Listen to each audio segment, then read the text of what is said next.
नमो अरिहन्ताणं नमो सिद्धाणं नमो आयर्याणं नमो जयाणं नमो लोये सौसाहुनम् असपंजनमोकारो सर्वपावपनाशनो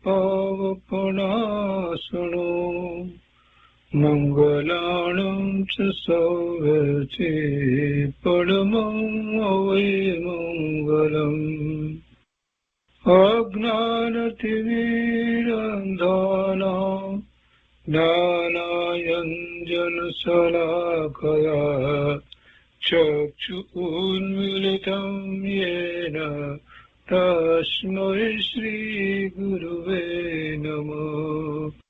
मुखादिव्याकुक्षिरत्नं शब्दजितवर्यात्मजम् श्रीराजचन्द्रयहुं वन्दे तत्त्वलोचनदायकम् प्रभुतत्त्वलोचनदायकम्।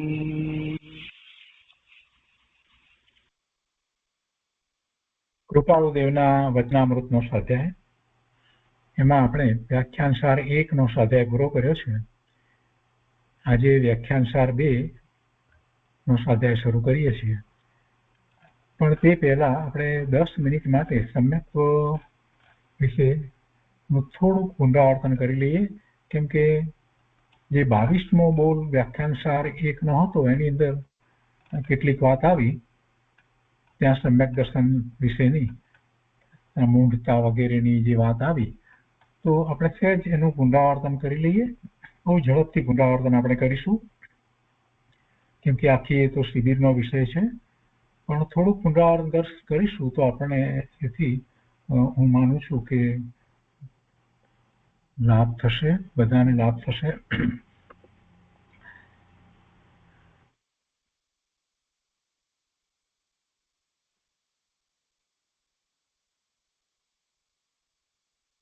જો શા માટે સમ્યક દર્શન, એને માટેની વાત જે છે તો કે જીવ અનાદિ અવિનાશી છે, કર્મમાં સહિત છે, તેથી 4 ગતિમાં ભ્રમણ કરે છે અને દુઃખી થાય છે. તો મહાપુરુષોએ એ દુઃખ રહિત થવાનો માર્ગ એટલે મોક્ષનો માર્ગ બતાવ્યો છે, અને એની શરૂઆત સમ્યક દર્શનથી થાય છે. ચતુર્થ સૂત્રની અંદર બીજું સૂત્ર એમ કહ્યું કે સમ્યક્ત્વ એટલે શું, અને પહેલા સૂત્રની અંદર મોક્ષ માર્ગ ની વાત કરવાની આવી. એટલે સમ્યક દર્શન જ્ઞાન ચારિત્રાણી મોક્ષ માર્ગ એવું પહેલું સૂત્ર કહી, અને પછી બીજા સૂત્રમાં ઉમાપતિજી ભગવાને સમ્યક દર્શનની વ્યાખ્યા કરી. તત્વાર્થ શ્રદ્ધાનમ સમ્યક દર્શનમ એ વાત કરી. દર્શન પાવડની અંદર પણ એ વાત આવી કે જે દગભ્રષ્ટ જીવો ભ્રષ્ટ છે, દગભ્રષ્ટનો નહીં મોક્ષ છે, ચારિત્ર ભ્રષ્ટ મુકાય છે, દગભ્રષ્ટ નહીં મુક્તિ લે. એટલે કે સમ્યક્ત્વ નથી અને માત્ર ચારિત્રમાં છે, એની મુક્તિ નથી થતી. ચારિત્ર ભ્રષ્ટ જે છે મુકાય છે, દગભ્રષ્ટ નહીં મુક્તિ લે. એટલે કે ચારિત્રથી ભ્રષ્ટ હોય ભલે, પણ એ દગભ્રષ્ટ ન હોય. એટલે કે સમ્યક દર્શન જેને હોય છે એને કોઈ વાંધો આવતો નથી, એ ચારિત્રનો પછી પુરુષાર્થ કરી જ લે છે. એટલે સમ્યકનું મહત્વ ત્યાં બતાવ્યું છે એ ત્રીજી ગાથામાં. ત્યાર પછી ચોથીમાં પણ એ વાત એ રીતે લીધી. સમ્યક્ત્વ રત્ન વિહીને જાણે શાસ્ત્ર બહુ વિધને ભલે. ઘણા શાસ્ત્રોને જાણે સમ્યક્ત્વ વિના, પણ શૂન્ય છે આરાધનાથી, તેથી ત્યાં ને ત્યાં જ ગમે. એ પણ ચોથી ગાથા દર્શન પાવડની છે. એટલે સમ્યક્ત્વનું ત્યાં મહાત્મ્ય બતાવ્યું છે. અને પછી આપણે એ વિશે વ્યાખ્યા પ્રાપ્ત ઉપાય બધું લઈએ છીએ. અત્યારે આપણે એ બધું નથી લેતા. તો સમ્યક દર્શનનું લક્ષણ તો સત્વાર્થ સૂત્રમાં એ રીતે તત્વાર્થ શ્રદ્ધાનમ સમ્યક દર્શનમ થયું. અને ત્યાં તત્વના સ્વરૂપ સહિત અર્થ જીવાદિ પદાર્થોની શ્રદ્ધા કરવી તે સમ્યક દર્શન છે. તત્વ એટલે વસ્તુ અને અર્થ એટલે પદાર્થો, જીવ આદિ પદાર્થો, એમ તત્વાર્થ તત્વ અને અર્થમાં એમ છે. તેની જે શ્રદ્ધા કરવી તે સમ્યક દર્શન છે. દ્રવ્યની શ્રદ્ધા, નવતત્વની શ્રદ્ધા, દેવગુરુ શાસ્ત્રની શ્રદ્ધા, એને વ્યવહાર સંકિત કહેવાય અથવા તો વ્યવહાર સમ્યક દર્શન કહેવાય.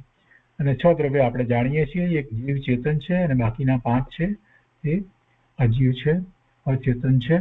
એમાં એક વાત યાદ રાખવા જેવી એ છે કે જીવ અને પૂતગળ એના પરિણમન 2 રીતે થાય છે. સ્વભાવ ભાવે પરિણમન થાય છે અને વિભાવ ભાવે પરિણમન થાય છે. બાકીના 4 દ્રવ્યના પરિણમન તો વિભાવ ભાવે જ થાય છે અને સ્વભાવ ભાવે જ થાય છે. બાકીના 4 દ્રવ્યના પરિણમન તો સ્વભાવ ભાવે જ થાય છે. અને આ જે વિભાવ ભાવરૂપ પરિણમન જીવ અને પૂતગળનું થાય છે, એમાં પૂતગળના જે વિભાવ ભાવ પરિણમન એટલે કે સ્કંદના પરિણમન છે, એ સ્કંદના પરિણમનની જુદી જુદી રચનાને જોઈ અને આ જીવ એમાં બ્રહ્મમાં પડી જાય છે. એટલે એ વિભાવ ભાવે પરિણમન કર્યા કરે છે. એની રચનાઓમાં ફેરફાર કરવા વગેરેની વૃત્તિ અને ભોગવવાની વૃત્તિ, આ બધું એને થયા કરે છે. એટલે જીવને અને પૂતગળને બેને સ્વભાવ અને વિભાવ 2 જાતના પરિણમન છે. અને એટલા માટે જે નવ તત્વની વાત જે કરવામાં આવી એમાં પણ જીવ અને અજીવનો સંબંધ જ બતાવવામાં આવ્યો છે. હવે આ જીવ છે એને અજીવ સાથેનો જે સંબંધ છે, નવ તત્વ આપણે જાણીએ છીએ, જીવ, અજીવ, પુણ્ય, પાપ, આશ્રવ, બંધ, સમર, નિદ્રા, મોક્ષ. તેમાં જીવને અજીવ સાથેના સંબંધથી આ 9 તત્વો થયા છે. સંપૂર્ણપણે જીવ એ અજીવ એવા પૂતગળ ના સંબંધ રહિત થઈ જાય છે, એ મોક્ષની દશા છે. દેવગુરુ શાસ્ત્રની શ્રદ્ધા એ સમ્યક દર્શન જયારે કહેવામાં આવ્યું તો એ વ્યવહાર સંકેત છે. અને એ આપણે નિશ્ચયથી જો એનો વિચાર કરીએ તો એ વ્યવહાર સંકેતની સાથે એને વ્યવહાર સંકેત ત્યારે જ કહેવાય કે નિશ્ચય સંકેત હોય તો. અને નિશ્ચય સંકેતમાં સ્વ પર ભેદ વિજ્ઞાનપૂર્વક તત્વાર્થ શ્રદ્ધાન, એને નિશ્ચય સંકેત કહેવામાં આવ્યું છે. તત્વાર્થ શ્રદ્ધાનમ સમ્યક દર્શનમ તો એ સૂત્ર છે, પણ એમાં મૂળ વાત એ છે તત્વોની શ્રદ્ધા એટલે કેવી, જેમાં સ્વ પરનું ભેદ વિજ્ઞાન એટલે વિશેષતાથી જ્ઞાન હોય, સ્વથી બીજું બધું જુદું છે એટલે અનુભૂતિ આવી જાય તો જ એ તત્વાર્થ શ્રદ્ધાન કહેવાય. એટલે શુદ્ધ આત્મશ્રદ્ધાન મૂળભૂત વાત છે નિશ્ચય સંકેતની અંદર. અને બીજી જેવી નિશ્ચય સંકેતની અંદર મૂળભૂત જો કઈ વાત હોય તો નિજ સ્વરૂપની યથાર્થ શ્રદ્ધા થવી જોઈએ, અનુભૂતિ, અને એવી જ યથાર્થ શ્રદ્ધા એ મૂળ વસ્તુ છે. નિશ્ચય સમ્યક દર્શનની અંદર, એ નિશ્ચય સંકેતની અંદર એ વાત આવે કે સમ્યક દર્શન, સમ્યક જ્ઞાન અને સમ્યક ચારિત્ર ત્રણેય આવે છે. અને આ જ મોક્ષ માર્ગ પણ છે. નિશ્ચય સંકેત કહો કે મોક્ષ માર્ગ કહો, એ બંનેમાં કોઈ ફેર નથી, એ જ મોક્ષ માર્ગ છે. તો નિશ્ચય સંકેતનો જરાક વિચાર કરીએ તો 5 વાત એમાં હોય છે. આત્માનો પ્રતિભાસ, પ્રતીતિ એટલે દર્શન, આત્માનું જ્ઞાન, સમ્યક શ્રદ્ધાન, અને સ્વરૂપ આચરણ ચારિત્ર, અને કર્મનો અભાવ. એ સાથે જે કર્મનો અભાવ જે થાય છે, મોહની કર્મનો અભાવ, એ 5 વસ્તુ એક સાથે બને છે. કર્મ અપેક્ષાએ વ્યાખ્યાઓ જો લઈએ તો દર્શન મોહની નો અભાવ અને ચારિત્ર મોહનીયનો અભાવ, એમ 2 રીતે સમ્યક તો કહેવામાં આવે છે. સમ્યક દર્શનના બીજી રીતે પણ ભેદ છે. એ કર્મ અપેક્ષાએ આ રીતે પણ છે. ઔપશમિક, ક્ષયોપશમિક અને ક્ષાયિક એવા 3 પણ ભેદ છે. અને ઉત્પત્તિની અપેક્ષાએ નિસર્ગ જ સમ્યક દર્શન અને અધિગમ જ સમ્યક દર્શન. આપણે એટલા માટે ઝડપથી લઈ રહ્યા છીએ કે આપણે આ બધું જાણીએ છીએ, માત્ર એક વાત અંતરમાં ફરી પાછી આવી જાય એ અપેક્ષાથી. તો ચારિત્ર અપેક્ષાએ વિતરાગ સમ્યક દર્શન અને સરાગ સમ્યક દર્શન કહીએ છીએ. તો વિતરાગ સમ્યક દર્શન તો સમજાય છે, પણ સરાગ સમ્યક દર્શનમાં એવો અર્થ નથી થતો કે એમાં સમ્યક દર્શનમાં કોઈ રાગ છે, એમ નહીં. સમ્યક દર્શન તો નિર્મળ છે, શ્રદ્ધા તો નિર્મળ છે, પણ હજી એને રાગ છે. એટલે ચોથા આત્મા ગુણસ્થાનની જે દશા છે એમાં હજી એને જે પ્રમાણે રાગ છે એ અપેક્ષાથી વાત છે. એટલે 5મા ગુણસ્થાને તો એ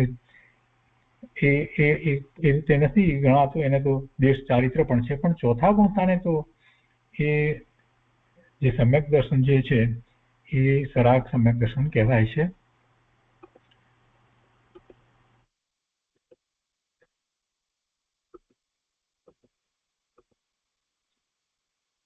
સમ્યક આચરણ ચારિત્રની જયારે આપણે વાત કરી કે સમ્યક આચરણ ચારિત્ર હોય છે તો કેવી રીતે હોય છે? એ 8 અંગ સહિત અને 25 દોષ રહિત સમ્યક આચરણ ચારિત્ર હોય છે.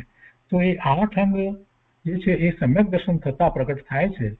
તો એ 8 અંગમાં પેલું નિસંગતિ છે, બીજું નિકાંક્ષિત છે એટલે કાંક્ષા ન હોય તે,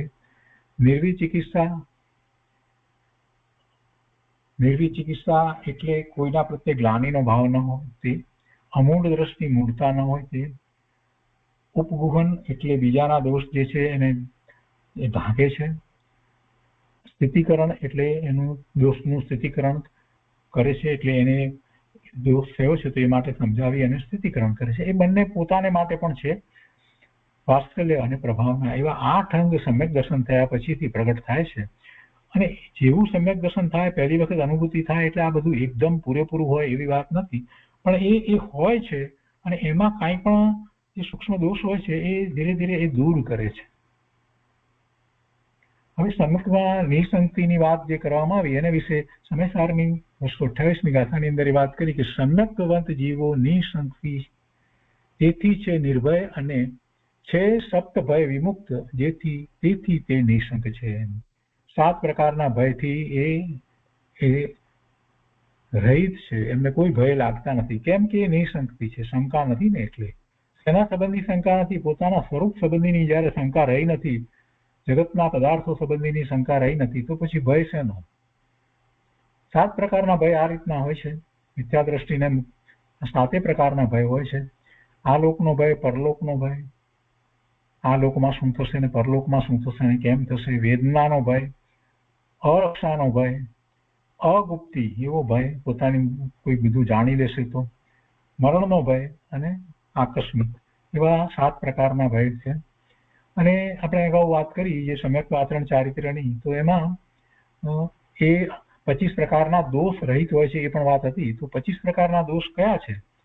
તો 8 પ્રકારના સંકિતના દોષ છે, 8 પ્રકારના મદ અભિમાન છે, 6 પ્રકારના અનાયતન છે અને 3 પ્રકારની મૂઢતા છે. તો જે સંકિતના અંગ જે કયા હતા એનાથી તદ્દન વિરુદ્ધ જે 8 જે છે એ 8 એ સંકિતના 8 દોષ છે. શંકા, કાંક્ષા, વિચિકિત્સા, મૂઢ દ્રષ્ટિ, અનુપગમન, અસ્થિતિકરણ, અવાત્સલ્ય અને અપ્રભાવના એ બરાબર એનાથી વિરુદ્ધ છે.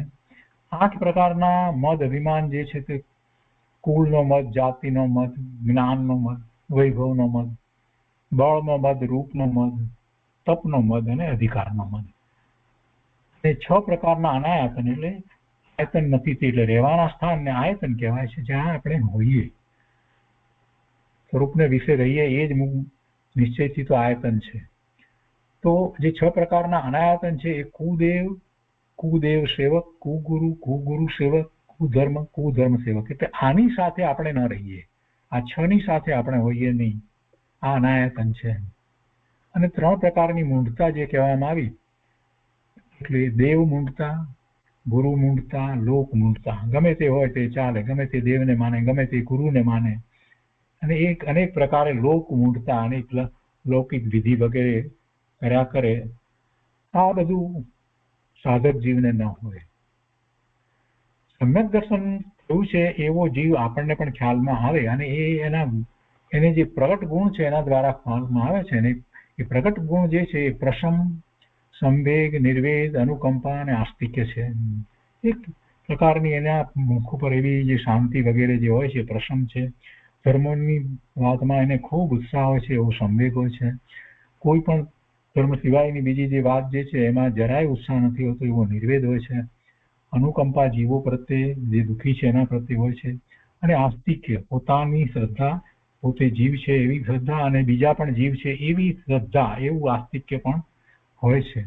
એટલે એ બધું દેખાય છે, બહારમાં પણ એ ખ્યાલ આવી જાય છે. એના પુરુષાર્થની વાત છે, એમાંની કેટલીક વાત લેવી છે, વધારે વાત નથી લેવી. એક તો 7 વ્યસનોનો ત્યાગ આપણે જે દરેક વખતે વાત કરીએ છીએ, શિકાર, માંસાહાર, જુગાર, ચોરી, પરસ્ત્રીગમન, વેશ્યાગમન, માદક પદાર્થ, અન્યાય, જૂઠ, આ બધાનો તો ત્યાગ હોવો જોઈએ, તો જ એ શાસ્ત્ર વાંચવા માટે એ લાયક થાય છે. એટલે એ મોટી વાત છે, કેમ કે શાસ્ત્રના વાંચન પહેલા આમાંનું કાંઈ પણ હોય તો ચાલે નહીં. અને પછી પુરુષાર્થની વાત છે, એમાં સત્યનો સ્વીકાર અને આત્મજાગૃતિ. હવે એ વધારે આગળ આપણે વિષય નથી લંબાવતા, સમ્યક્તનો પુરુષાર્થને. આ તો થોડીક વાત આવી એ આપણે લઈ લીધી છે. તો હવે આપણે આપણી મૂળ વાત ઉપર આવીએ.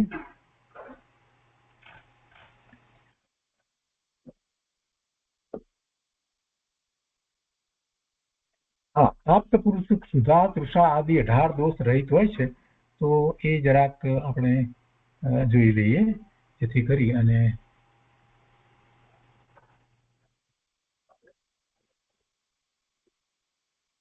ધીરેન્દ્ર ભગવાન 18 દોષ રહિત હોય છે. આ એટલા માટે મહત્વનું છે કે કેટલાયની ઘણી જગ્યાએ ભૂલ થાય છે. એટલે ભગવાનને આહાર વગેરેની વાત આવી હતી ને, એ ન હોય. એ આ 18 દોષ રહિત હોય. ભૂખ, તરસ, ભય, રાગ, દ્વેષ, મોહ, ચિંતા, વૃદ્ધાવસ્થા, રોગ, મરણ, પરસેવો, ખેદ, મદ, રતિ, આશ્ચર્ય, જન્મ, નિંદ્રા, વિષાદ, એવા 18 દોષ રહિત પ્રભુ હોય છે.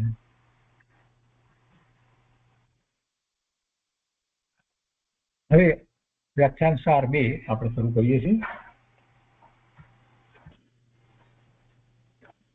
એમાં પહેલો બોલ છે, એની અંદર પેટા બોલ તરીકે બધા બોલ આપવામાં આવ્યા છે, 12 બોલ. તો એની શરૂઆત કરીએ છીએ. આ પણ વ્યાખ્યાન સાર 2 છે, એને માટે પણ અહીંયા ફૂટનોટમાં લખ્યું છે કે સંવત 1956 અષાઢ શ્રાવણમાં કૃપાળુદેવની મોરબીમાં સ્થિતિ હતી. તે પ્રસંગે વખતો વખત કરેલ ઉપદેશનો સાર તથા પૂછાયેલ પ્રશ્નોના સમાધાનની સંક્ષિપ્ત નોંધ એક મુમુક્ષુ શ્રોતાએ કરેલ તે અત્રે આપીએ છીએ. પેલામાં પણ એ જ રીતે હતું. એ વખતે બીજા કાવીઠા વગેરે માં કૃપાળુદેવ વિચરતા હતા, ત્યારે ઉપદેશ હતો. તો વ્યાખ્યાન સાર 2, મોરબી અષાઢ સુદ ચોથ 1956, એ વખતની વાત છે. તો જેમણે લખી લીધું છે એમણે મુદ્દા પર લખ્યું છે. પહેલા બોલની અંદર આ 12 પેટા ભાગ છે, એમાં પહેલો પેટા ભાગ છે કે જ્ઞાન વૈરાગ્ય સાથે અને વૈરાગ્ય જ્ઞાન સાથે હોય છે, એકલા ન હોય. એકલું જ્ઞાન હોય તો એને જ્ઞાન કહેવાતું નથી. જ્ઞાન હોય એને ભાન થયું છે, જ્ઞાન થયું એટલે આત્માનો અનુભવ થયો છે, તો જ્ઞાન થયું છે. સમ્યક જ્ઞાનને જ્ઞાન કહીએ છીએ. બાકી માહિતી જ્ઞાનને કઈ જ્ઞાન નથી કહેતા. માહિતી જ્ઞાન તો ગમે તેને હોઈ શકે. થોડી યાદ શક્તિ સારી હોય તો કોઈ પણ વ્યક્તિને આ બધું આપણે ગોખાવડી આપી દઈએ, થોડું સમજાવી દઈએ તો એ પ્રોફેસર થઈ જાય અને એના ઉપર એ લેક્ચર આપી શકે. પણ એથી કઈ એ જ્ઞાની નથી થતું. તો એ જ્ઞાન, જે અનુભવ, આત્માનો અનુભવ, આત્માની અનુભૂતિ, એવું જ્ઞાન જો હોય તો પોતે કોણ છે એ વાત સ્પષ્ટ છે. અને પોતે બધાથી જુદો ભિન્ન છે એવું ભેદ જ્ઞાન પણ એ વખતે થયું છે. અને પોતે જેવો છે એવી અનુભૂતિમાં આત્મ શાંતિ સુખનું વેદન પણ થયું છે.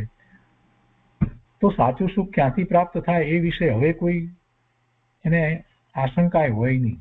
સાચા સુખનો અનુભવ કર્યા પછીથી એને કોઈ આશંકા હોય નહીં, અને કોઈ રીતે એને વિચારે ના આવે, વિકલ્પ ના આવે કે બહારમાં સુખ છે.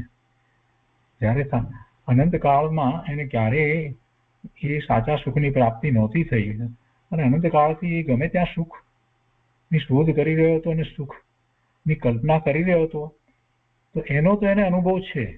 અને હવે જ્યારે સાચું સુખ પ્રાપ્ત થયું છે તો ખ્યાલ આવે છે કે આ તો બધું ખોટું હતું, આ તો બધું કલ્પિત સુખ હતું. એટલે હવે એને બહારમાં ક્યાંય સુખની શોધ હોતી જ નથી. એટલે જગતના બધા પદાર્થો પ્રત્યે એને એવો વૈરાગ્યનો ભાવ હોય છે.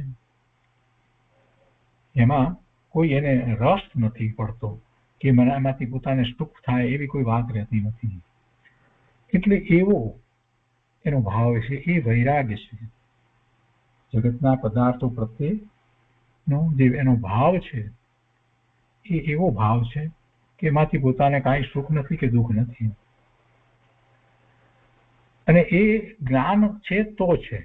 જ્ઞાન વિના એવો વૈરાગ્ય હોતો નથી. કોઈક વખત ક્ષણિક એવા વૈરાગ થાય, કોઈક દુઃખને કારણે કે કોઈકનું અવસાન થયું હોય નજીકમાં સ્વજનનું, કે એ વખતે એને થાય થોડોક વખત માટે. એને બહારના પદાર્થોમાં, ઇન્દ્રિયોના વિષયો બધામાં રસ થોડા દિવસ માટે ન પડે, અને કંઈક મંદિર જવા માટે ને પ્રવચન સાંભળવા માટે એવું થાય, પણ પછી પાછો હતો ત્યાંનો ત્યાં આવી જાય છે. બહુ લાંબુ ટકતું નથી. જ્ઞાન સહિતનો વૈરાગ્ય જ ટકે છે. જ્ઞાન સહિત વૈરાગ્ય હોય તો જ ટકે. એટલે વૈરાગ્ય અને જ્ઞાન બંને સાથે જાય, એકલા ન હોય. એકલા ન હોય. જ્ઞાન પૂર્વક જ વૈરાગ્ય હોય, અને વૈરાગ્ય વિના જ્ઞાન એકલું હોય નહીં. એ બંનેને એવો ઘનિષ્ઠ સંબંધ છે.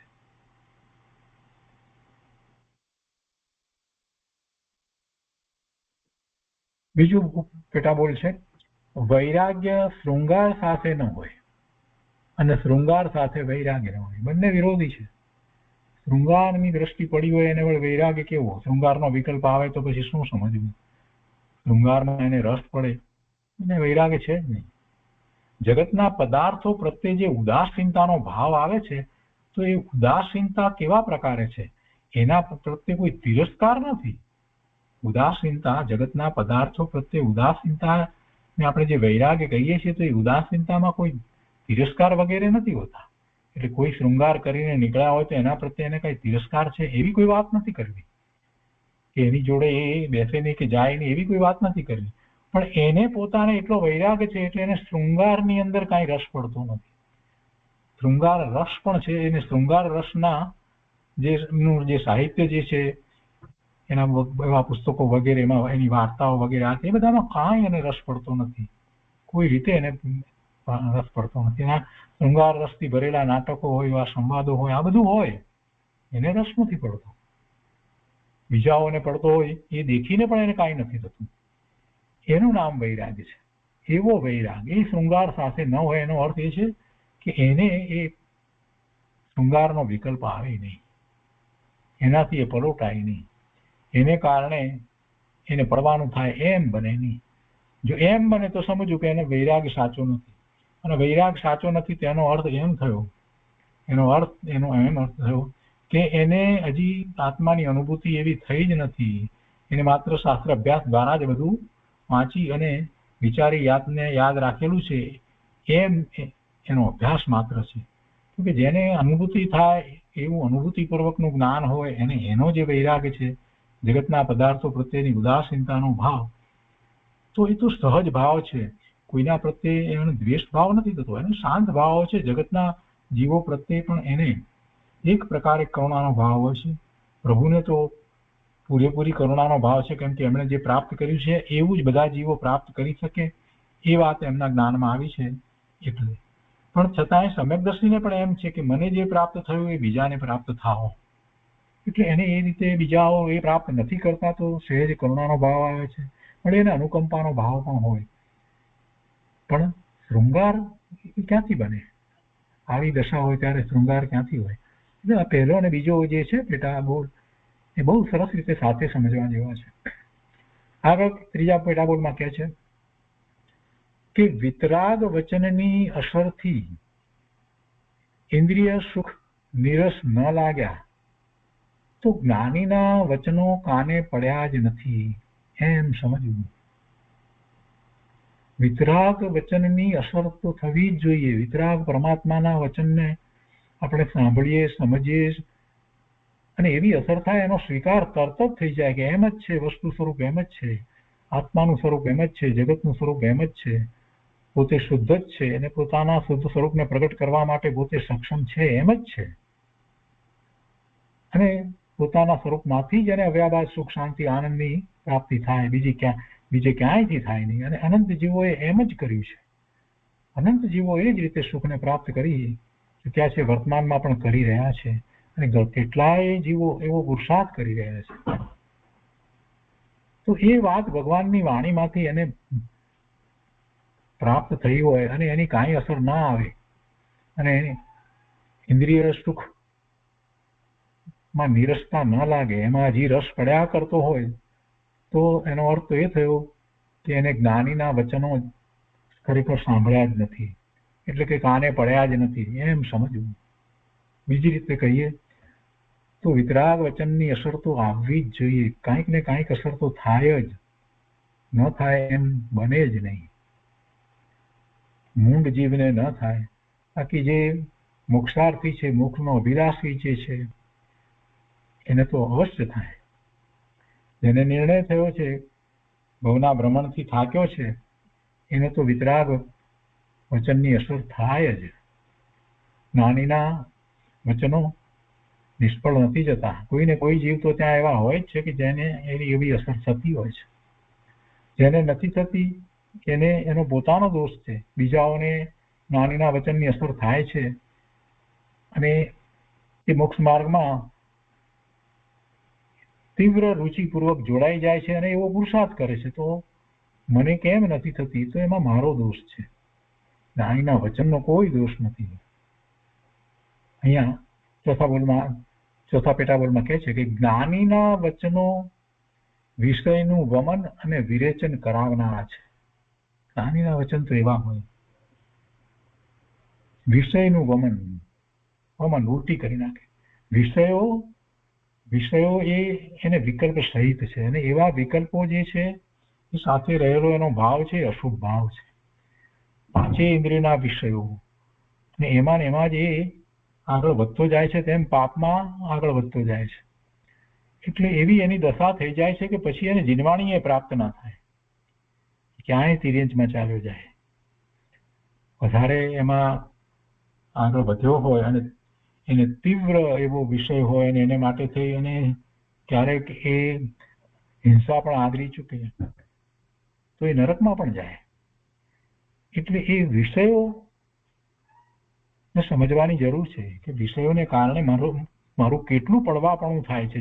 જીવ માત્ર એ વાતને સમજવી જોઈએ. ખાસ કરીને સાધક જીવે તો એને માટે ખૂબ જાગૃતિ રાખવી જોઈએ.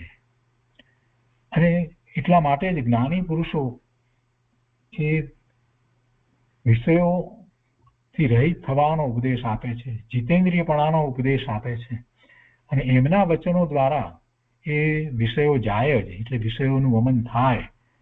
એ વિષયોનું વમન કરાવનારા અને વિરેચન કરાવનારા છે. પાંચમો પેટાબોલ છે છદ્મસ્ત એટલે આવરણયુક્ત. પૂર્ણપણે જેના આવરણ ગયા છે એ કેવળી પરમાત્મા છે, અરિયંત પરમાત્મા છે, તીર્થંકર ભગવાન છે. એ પૂર્ણપણે આવરણ રહિત થયા છે. પૂર્ણ દશા નથી થઈ ત્યાં સુધી હજી આવરણ હોય છે. ભાવ મોક્ષની દશા છે. હજી અઘાતી કર્મના ઉદયો વર્તે છે, છતાં પણ જે એના સ્વભાવ ભાવનો ઘાત કરનારા એમાં નિમિત્ત કારણ તરીકે જે હતા તે બધા કર્મો ચારે પ્રકારના 48 પેટા પ્રકૃતિ સહિત કર્મની પ્રકૃતિ સહિત એનો જ્યારે ક્ષય થઈ જાય છે એટલે એ કેવળ જ્ઞાન પ્રગટ કરે છે. એટલે એવી દશા જ્યાં સુધી નથી થઈ ત્યાં સુધીની જે દશા છે એને છદ્મસ્ત કહેવામાં આવે છે. એટલે છદ્મસ્ત એટલે આવરણયુક્ત. તો બીજી વાત અહીંયા છે કે આવરણયુક્ત કહેવું એ પણ વ્યવહારના કથન છે. નિશ્ચયથી તો ભગવાન આત્માને કોઈ અવસ્થામાં કોઈ આવરણ છે જ નહીં. એ બધા આવરણ જે છે, કર્મના આવરણ જે છે એવા છે કે એના આત્માના પ્રદેશોની ઉપર રહ્યા છે. આત્માના પ્રદેશોની અંદર ઘૂસી અને કંઈક આત્માને એને મલિન કર્યો છે એવું તો છે નહીં. અને એ આવરણો ને કોઈ બીજી રીતે તો કાઢી શકાતા નથી. એ જાય છે તો આપોઆપ જાય છે. એ આવરણો એવા છે, એ બધા સ્થિતિબંધ સહિત છે. એટલે એની સ્થિતિ પૂરી થતા એ ખરી જાય છે. કરવાનું શું છે? નવા બંધ ન કરે તો એ આવરણો તો જવાના જ છે. જીવ તીર્થંકર ભગવાન કેવળી પરમાત્મા ની ઓમકાર ધણીમાં જે વાત આવી છે, દિવ્ય ધણીમાં જે વાત આવી છે એનો સ્વીકાર કરીને પોતે શુદ્ધ છે, કોઈ પોતાનું કાંઈ અહિત કે હિત કાંઈ કરતું જ નથી, એવા ભાવને સ્વીકારી લે તો પોતાને જે કર્મના ઉદયો આવે છે જેને આપણે આવરણ કહીએ છીએ એ તો એનો સ્થિતિબંધ પૂરો થતા એ તો ખરી જવાના જ છે. અને એનું લક્ષ્ય ન કરે અને પોતે ફરીથી નવા વિભાવ આવે ન થાય તો એને સંવરની દશા થાય અને નવા બંધ ન થાય. એટલે આવરણ તો ચાલ્યા જાય છે. વિપાક નિજરા તો સતત થઈ રહી છે. આ વાતને આજે આપણે સમજવાની છે. નિજરા માટે કઈ કર્મના પરમાણુઓને ખેરવવા માટે કોઈ બીજો પ્રયત્ન કરવાનો હોતો નથી. એ તો કરવાના જ છે. કંઈ ન કરે એને પણ ખરે છે. અને જે પોતે સ્વભાવ ભાવે રહે છે એને નવા બંધાતા નથી. એટલે એમ સાચા અર્થમાં નિજરા થાય છે. એટલે આવરણને એ રીતે સમજવાના છે. આવરણ કરી અને એની પરાધીનતા સ્વીકારવાની નથી. કર્મ છે, શું કરીએ, કર્મના ઉદયો વર્તે છે એટલે શું થાય, આ તે એ વાત તો છે જ નહીં.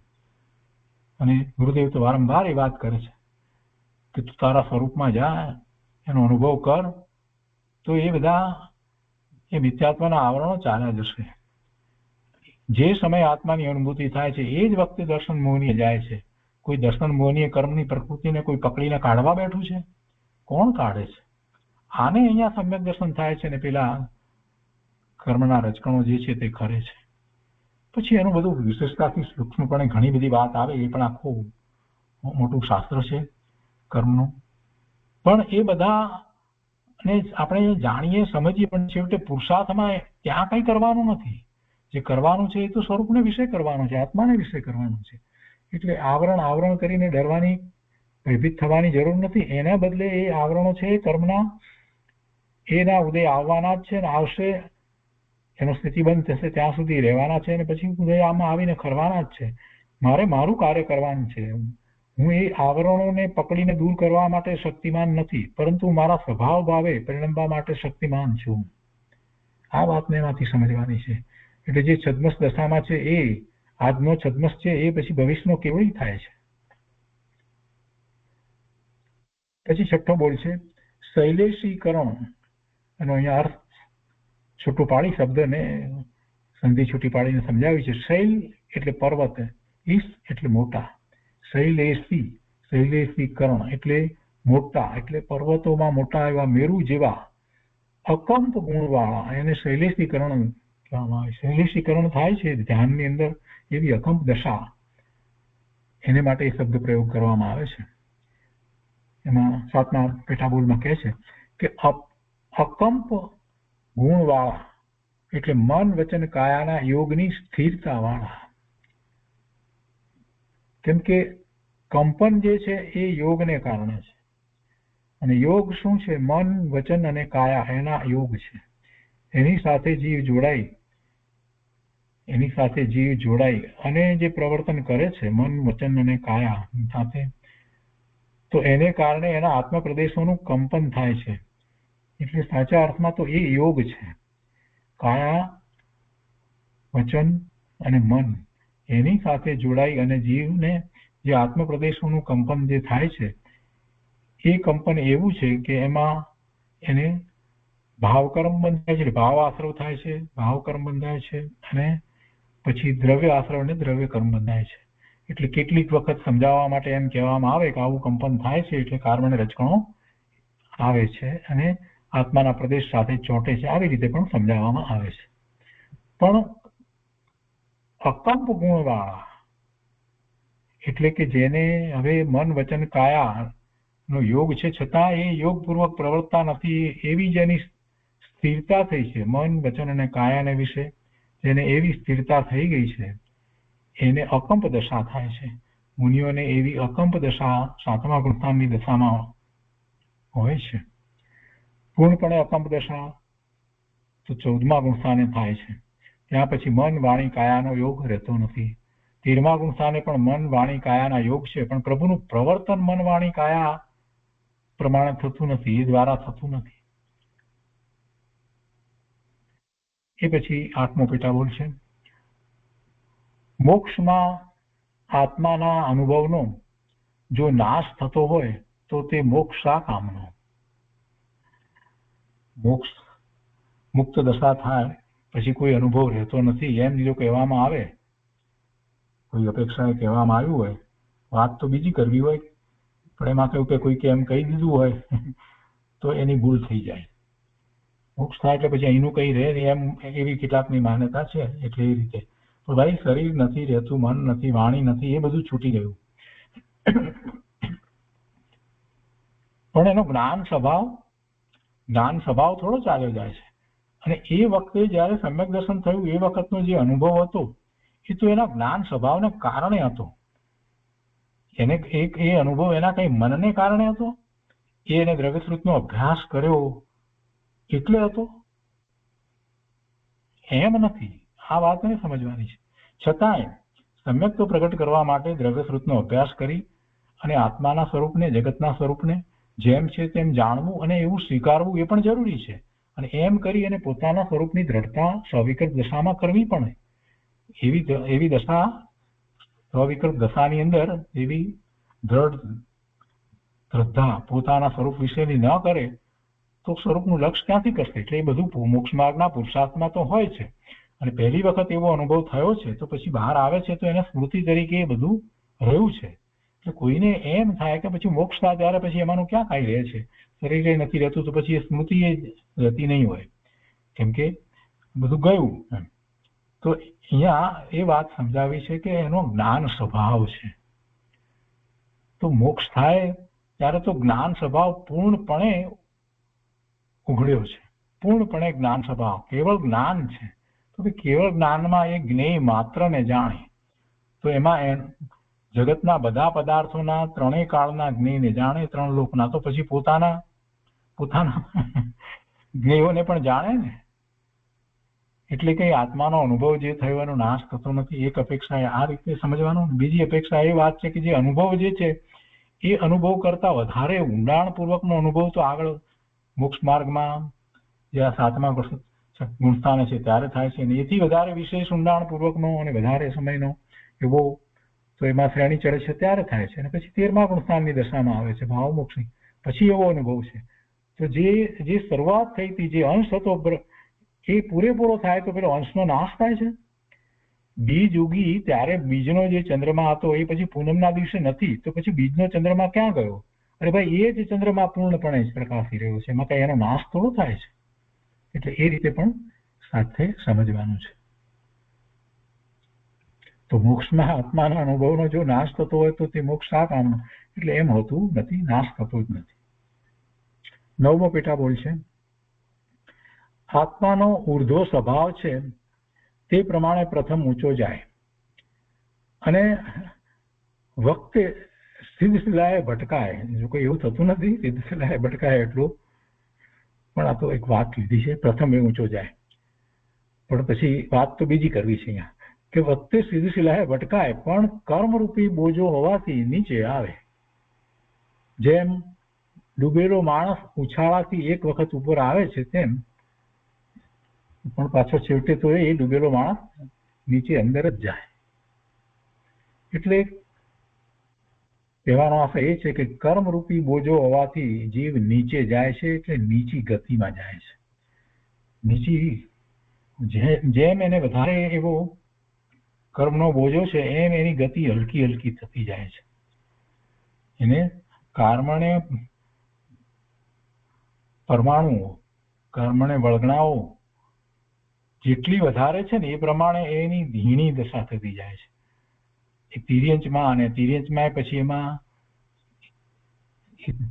5 ઇન્દ્રિયમાંથી 4 ઇન્દ્રિય, 3 ઇન્દ્રિય, 2 ઇન્દ્રિયને એ જે થાય છે તો એને વધારે હીણી દશા છે. એને હીણી દશા છે એટલે એના કર્મનો બંધ એટલો બધો છે, એટલે એટલો બધો કર્મનો બંધ છે કે એને જ્ઞાનનો ઉઘાડ અતિ અતિ અતિ અલ્પ પ્રમાણમાં જ્ઞાનનો ઉઘાડ છે. અને જ્ઞાનનો ઉઘાડ બહુ ઓછો છે તો પછી ઇન્દ્રિય પણ ઓછી મળી છે.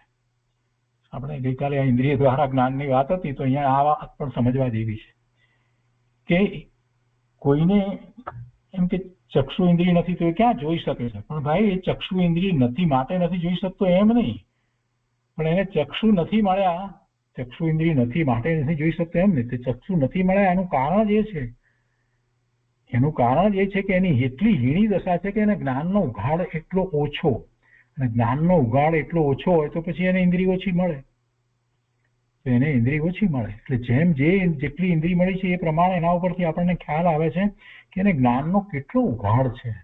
5 ઇન્દ્રિય મળી છે અને એના ઉપરાંત વધારે મન મળ્યું છે, સંજ્ઞી પણ મળી છે, એટલે એને ઘણો ઉઘાડ છે. ઘણો એટલે કે એ સમ્યક તો પ્રગટ કરી શકે એટલો એને ઉઘાડ છે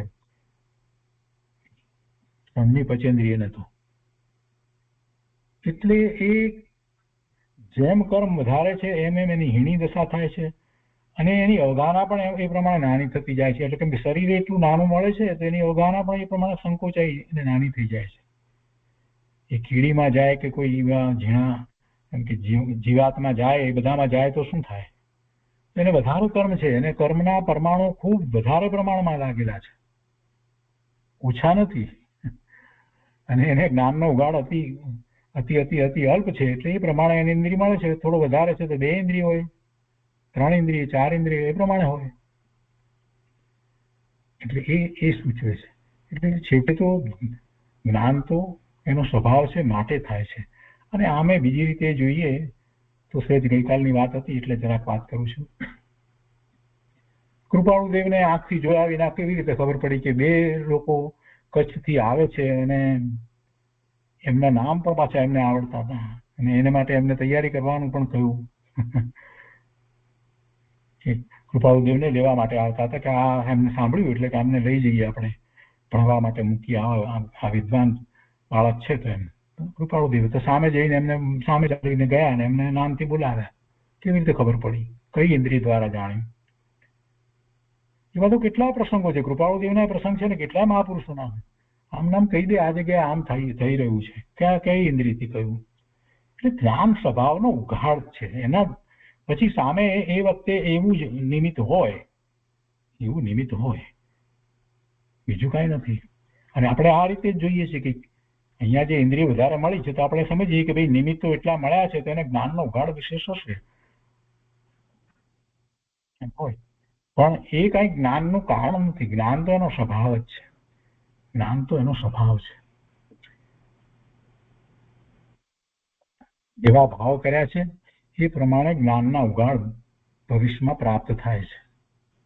એટલી વાત છે. પછી એની સાથે કર્મની વાતને આપણે જોડી શકીએ છીએ કે કઈ રીતે કયા કર્મ તે બધું એમાં ખ્યાલ આવી જાય છે. તો વાત તો અહીંયા કર્મરૂપી મરિનતાની હતી. એનો બોજો હોવાથી નીચે આવે. જેવી રીતે ડૂબેલો માણસ ઉછાળા એક વખત ઉપર આવે ને પછી પાછો નીચે જાય છે તેવી રીતે કર્મને કારણે એની હીણી દશા થાય છે. અને એ પછી 10મો પેટાબોલ છે. એમાં ભરતેશ્વરની કથા, ભરત મહારાજની એ મોટી કથા વાંચી લેવી, જે દ્વારા કેટલી બધી વૈરાગ્ય પ્રેરક વાતો આપણને જાણવા મળે, એમનો પુરુષાર્થનો ખ્યાલ આવે.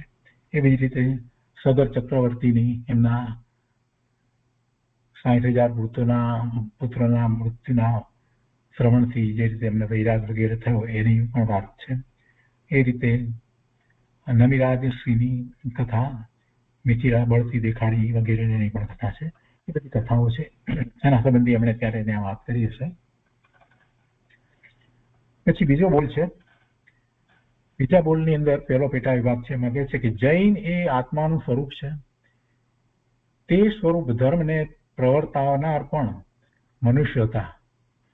જેમ કે વર્તમાન અવસર્પિણી કાળમાં ઋષભ આદિ પુરુષો તે ધર્મ પ્રવર્તાવનાર હતા અને બુદ્ધ આદિ પુરુષો પણ તે ધર્મના પ્રવર્તાવનાર જાણવા. આથી કરી કઈ અનાદિ આત્મધર્મનો વિચાર નહોતો એમ નહોતું.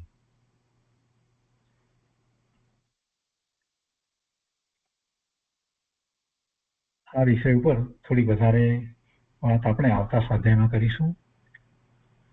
અને એ પછીના પણ બીજા કેટલાક એવા વિષય છે તો એ બધું આપણે આવતા સ્વાધ્યાયમાં લઈશું. આજનો સ્વાધ્યાય અહીંયા સુધી રાખીએ છીએ.